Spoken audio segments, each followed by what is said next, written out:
Okay, so have you ever applied for a loan, you felt really good about it, and then bam, you get that rejection message? It is so frustrating, right? And it can feel completely random. But what if I told you it's not random at all? Let's dive in and really uncover the actual reasons behind those loan rejections.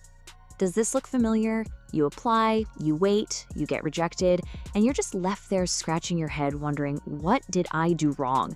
It feels like this cycle you just can't break. But you know what? The first step to breaking that cycle is understanding it. And that is exactly what we're going to do right now. We are going to pull back the curtain on how banks actually make these decisions. This way, you can stop guessing and start getting properly prepared.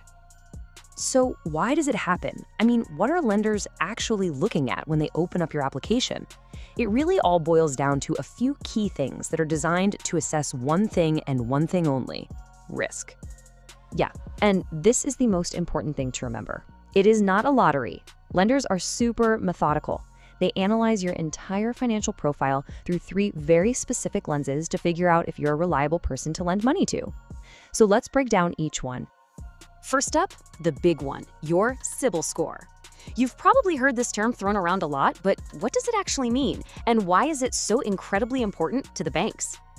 Honestly, think of it just like this. It's a report card for your entire financial life.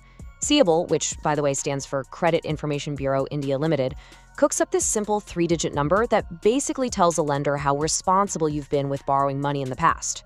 It's like a super quick summary of your whole credit history. Now, what's really cool about this is how clearly it lays out the goal. Lenders want to see you up there in that excellent range, right?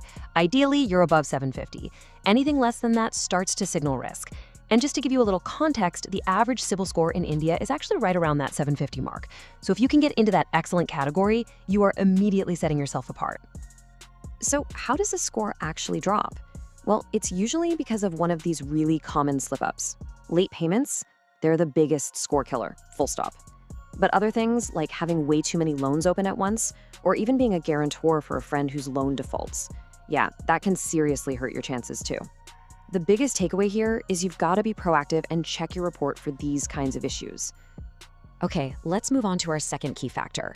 Because listen, even with a perfect CIBL score, your application can still get rejected if your income and your existing EMIs, that's your equated monthly installments, just don't add up. What lenders do is actually a very simple but really critical bit of math. They look at how much money you bring in every single month, and they compare it directly to how much you're already paying out for all your other loans and credit cards. And this number right here is the magic threshold. Lenders generally want to see that your total EMIs are less than 40% of your monthly take-home pay. If your existing debt payments already eat up more than that, they're going to assume you just can't afford another loan, and it doesn't matter how good your repayment history is. All right, let's get to our third and final reason, and this is one that is so common. And you know what? It's completely avoidable. We're talking about simple mistakes in your application paperwork. Now, this might seem super basic, but trust me, it is a huge deal for lenders. A simple typo or having your name spelled differently on your PAN card than on your application, that's an immediate red flag for them.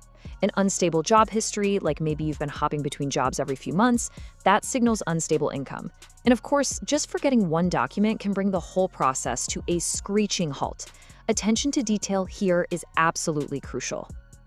Okay, so we figured out the problems, we get the why now, but that's really only half the battle, isn't it? Now let's talk about the solution. How do you actually turn that no into a yes? Here is your game plan. It's a simple 4-step action plan. Let's walk through it. Step 1, get a copy of your CIBIL report and check it for any errors. You're actually entitled to a free one every year. Step 2, if you have any of those small nagging debts, try to clear them out. That's going to improve your whole debt-to-income ratio.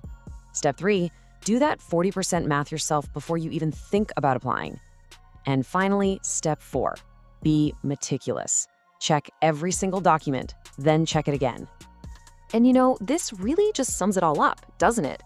Getting a loan approved, it isn't a game of chance. It's all about understanding the rules of the game, getting your financial profile in shape, and basically presenting yourself as a responsible and reliable borrower.